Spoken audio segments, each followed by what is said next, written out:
সপ্তম শ্রেণী প্রথম পর্যায়ক্রমিক মূল্যায়ন 2024 বাংলা বিষয়ের যে পরীক্ষা হবে সেখানে তোমাদের পূর্ণমান থাকবে 15 এবং সময় থাকবে 30 মিনিট। তো এই ভিডিওতে আমরা আলোচনা করব তোমাদের সিলেবাস, বাংলা বিষয়ের পাঠ্যক্রম, নম্বর বিভাজন এবং একটি প্রশ্নপত্র সম্পূর্ণ উত্তর সহ আলোচনা করা হবে। তো সপ্তম শ্রেণীর বন্ধুরা, তোমাদের কাছে ভিডিওটি খুব ইম্পর্টেন্ট হতে চলেছে। তোমরা অবশ্যই সম্পূর্ণ ভিডিওটি দেখো, তাহলেই বুঝতে পারবে যে প্রথম পর্যায়ক্রমিক মূল্যায়নের জন্য তোমাদের কীভাবে প্রিপারেশান নিতে হবে, অর্থাৎ কোন ধরনের প্রশ্নগুলো তোমাদের ইম্পর্টেন্ট এবং পড়তে হবে। তোমাদের প্রথম পর্যায়ক্রমিক মূল্যায়নের যে সিলেবাস, সেখানে তোমাদের থাকবে ছন্দে শুধু কান রাখো, পাগলা গণেশ, বঙ্গভূমির প্রতি, মাতৃভাষা, 21-এর কবিতা, 21-এর তাৎপর্য, নানান দেশে নানান ভাষা, আত্মকথা, আঁকা লেখা, খোকনের প্রথম ছবি, কুতুব মিনারের কথা। মাকু থেকে থাকবে প্রথম ও দ্বিতীয় অধ্যায় এবং ভাষা চর্চা থেকে থাকবে বাংলা ভাষার শব্দ। তো এই হচ্ছে তোমাদের প্রথম পর্যায়ক্রমিক মূল্যায়নের সিলেবাস। তো চলো এবার আমরা তোমাদের নম্বর বিভাজন, অর্থাৎ কোন অধ্যায় থেকে কত নম্বর করে থাকবে সেটা দেখে নিই। তো তোমাদের যে নম্বর তোমাদের গদ্য থেকে এমসিকিউ, অর্থাৎ মাল্টিপল চয়েস টাইপের যে প্রশ্নগুলো, অর্থাৎ যে প্রশ্নগুলোতে অপশন থাকে, সেই প্রশ্নগুলো গদ্য থেকে করতে হবে একটি প্রশ্ন, কবিতা থেকে একটি, ব্যাকরণ থেকে 2টি প্রশ্ন থাকবে এবং শর্ট টাইপের যে অ্যান্সারগুলো, অর্থাৎ অতি সংক্ষিপ্ত প্রশ্নোত্তর, সেখানে গদ্য থেকে একটা প্রশ্ন, কবিতা থেকে একটা, ব্যাকরণ থেকে 3টা এবং সহায়ক পাঠ অর্থাৎ মাকু থেকে হচ্ছে 2টা প্রশ্ন। 2 নম্বরই যে প্রশ্নগুলো অর্থাৎ 2 মার্কের, সেখানে তোমাদের গদ্য থেকে একটি প্রশ্ন এবং কবিতা থেকে একটি প্রশ্ন, অর্থাৎ 2 নম্বরে যে প্রশ্নগুলো, এখানে তোমাদের মোট নাম্বার হচ্ছে 4।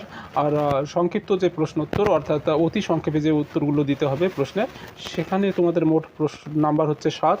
আর এমসিকিউ অর্থাৎ অপশন যে থাকবে, সেখানে তোমাদের মোট নাম্বার হচ্ছে 4। এই হচ্ছে তোমাদের 15 নম্বরের পরীক্ষা হবে এবং সময় থাকবে 30 মিনিট। তো চলো এবার আমরা একটা সম্পূর্ণ ভিডিও দেখে নিই ইম্পর্টেন্ট যে প্রশ্নগুলো আছে সেগুলো নিয়ে, যে প্রশ্নগুলো তোমাদের অবশ্যই পড়তে হবে। তো চলো আর দেরি না করে আমরা ভিডিওটা শুরু করি।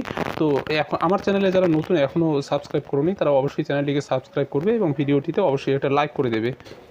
1 দাগের প্রশ্ন, ঠিক উত্তরটি বেছে নিয়ে লেখো যে কোনো একটি। এখানে তোমাদের একটি প্রশ্নের উত্তর করতে হবে। 1 নম্বর প্রশ্ন, কোনো লাভ নেই, কিসে কোনো লাভ নেই? ক নম্বর অপশন সুইসাইড করে, খ নম্বর প্রতিবাদ করে, গ নম্বর কবিতা লিখে, নাকি ঘ নম্বর অপশন পৃথিবীতে থেকে? এখানে সঠিক উত্তর হবে ক নম্বর অপশন সুইসাইড করে। 2, মসজিদ, সমাধি কিংবা অন্য কোনো ইমারতের অঙ্গ হিসাবে যে মিনার থাকে তাকে বলে? ক নম্বর অপশন স্তম্ভ, খ নম্বর অপশন মিনারেট, গ নম্বর কুতুব মিনার, নাকি ঘ নম্বর অপশন শহীদ মিনার? এখানে সঠিক উত্তর হবে মিনারেট। 2 দাগের প্রশ্ন, খুব সংক্ষেপে উত্তর দাও যে কোনো একটি। এখানে প্রতিটি প্রশ্নের মান হচ্ছে 1 করে। 1 নম্বর প্রশ্ন, হুমায়ুনের সমাধি নির্মাতাকে লেখক ঘোরেল বলেছেন কেন? উত্তর হলো, হুমায়ুনের সমাধি নির্মাতা মিনারিকা ছাড়া তার ইমারতটি গড়ায় লেখক তাকে ঘোরেল বলেছেন। 2 নম্বর প্রশ্ন, রাষ্ট্রপুঞ্জের মহাসচিব গণেশের ডেরায় এসে কি বলেছিলেন? উত্তর হলো, রাষ্ট্রপুঞ্জের মহাসচিব গণেশের ডেরায় এসে বলেছিলেন যে তার জন্য পৃথিবীর লোকে আবার গান গাইছে, কবিতা মক্ষ করছে, হিজিবিজি ছবি আঁকছে, ফলে পৃথিবীটা উচ্ছন্নে যাচ্ছে। 3 দাগের প্রশ্ন, নিচের প্রশ্নের উত্তর দাও যে কোনো একটি। এখানে প্রশ্নের মান 2। 1 নম্বর প্রশ্ন, 3 জন মন্ত্রমুগ্ধ হয়ে বসে রইল, এই 3 জন কারা? তাদের মুগ্ধতার কারণ কি? উত্তর হলো, এখানে মন্ত্রমুগ্ধ যে 3 জনের কথা বলা হয়েছে তারা হলো গণেশের প্রাক্তন ছাত্র, এক পুলিশম্যান, তার স্ত্রী আর তার মা।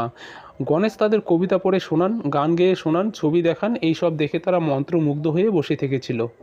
2 নম্বর প্রশ্ন, মাস্টারমশাই খোকনকে কখন প্রকৃতি থেকে ছবি আঁকতে বলেছিলেন?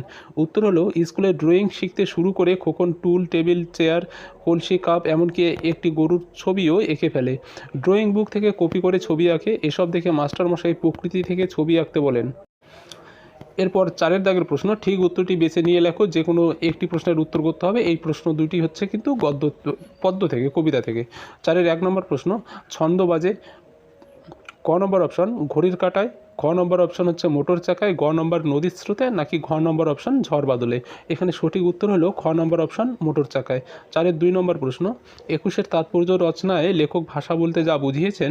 ক নম্বর অপশন ইংরেজি ভাষা, খ নম্বর বাংলা ভাষা, গ নম্বর মাতৃভাষা, নাকি ঘ নম্বর অপশন প্রাচীন ভাষা?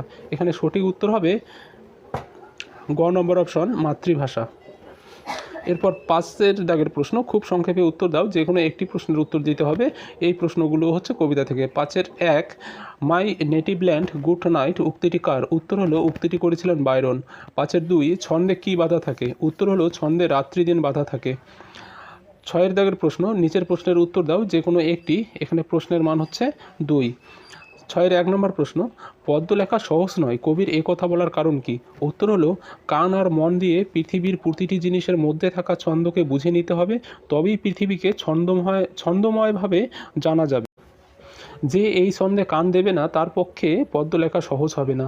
ছয়ের 2 নম্বর প্রশ্ন, 21-এর কবিতায় মিছিলে এসে দাঁড়ানো মা সম্পর্কে যা বলা হয়েছে তা নিজের ভাষায় লেখো। উত্তর হলো, কবি যে মাকে মিছিলে এসে দাঁড়াতে দেখেন তিনি বাংলা ভাষায় কথা বলতে খুব ভালোবাসেন।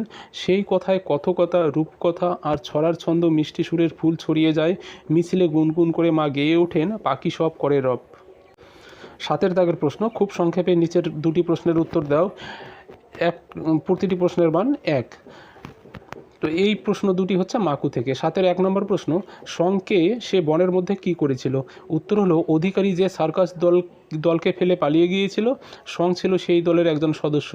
শং সার্কাস পার্টির অধিকারী মশাইকে খুঁজছিল। 7-এর 2 নম্বর প্রশ্ন, জাদুকর সোনাটিয়াকে কি দিয়েছিল? উত্তর হলো, মাকু গল্পে জাদুকর সোনাটিয়াকে 2টো সাদা খরগোশের বাচ্চা দিয়েছিল। 8 নম্বর প্রশ্ন, 8-এর দাগের ঠিক উত্তরটি বেছে নিয়ে লেখো এই প্রশ্নগুলো ব্যাকরণ থেকে। 8-এর 1 নম্বর প্রশ্ন, খোকা শব্দটি যে ভাষা থেকে এসেছে? ক নম্বর অপশন তুর্কি, খ নম্বর গুজরাটি, গ নম্বর ওরাও, ঘ নম্বর মুন্ডারি। এখানে সঠিক উত্তর হলো গ নম্বর অপশন ওরাও। 8-এর 2 নম্বর প্রশ্ন, ধামা ঢোল কোন ধরনের শব্দ? ক নম্বর অপশন তদ্ভব, খ নম্বর দেশি, গ নম্বর তৎসম, ঘ নম্বর বিদেশি। উত্তর হলো দেশি। 9-এর দাগের প্রশ্ন, খুব সংক্ষেপে উত্তর দাও। এখানে প্রশ্নের মান 1 করে 3টা প্রশ্নের উত্তর দিতে হবে ব্যাকরণ থেকে এই প্রশ্নগুলো। 9-এর 1 নম্বর প্রশ্ন, তদ্ভব শব্দের অর্থ কী? উত্তর, তদ্ভব শব্দের অর্থ তার থেকে হয়েছে, অর্থাৎ তার থেকে সৃষ্ট হয়েছে। 9-এর 2 নম্বর প্রশ্ন, নিচের শব্দ দুটির উৎস নির্ণয় করো। বৎসর, পেন নাম। বৎসর শব্দটি হলো তৎসম শব্দ আর পেন নাম শব্দটি হচ্ছে অর্ধ তৎসম শব্দ। 9-এর 3 নম্বর প্রশ্ন, খণ্ডিত শব্দ কাকে বলে? উত্তর হলো, দ্রুত উচ্চারণ করার প্রয়োজনে বা উচ্চারণের সুবিধার জন্য যখন কোনো শব্দের অংশবিশেষ বাদ দিয়ে উচ্চারণ করা হয় তখন তাকে খণ্ডিত শব্দ বলে, যেমন ফোন, মাইক।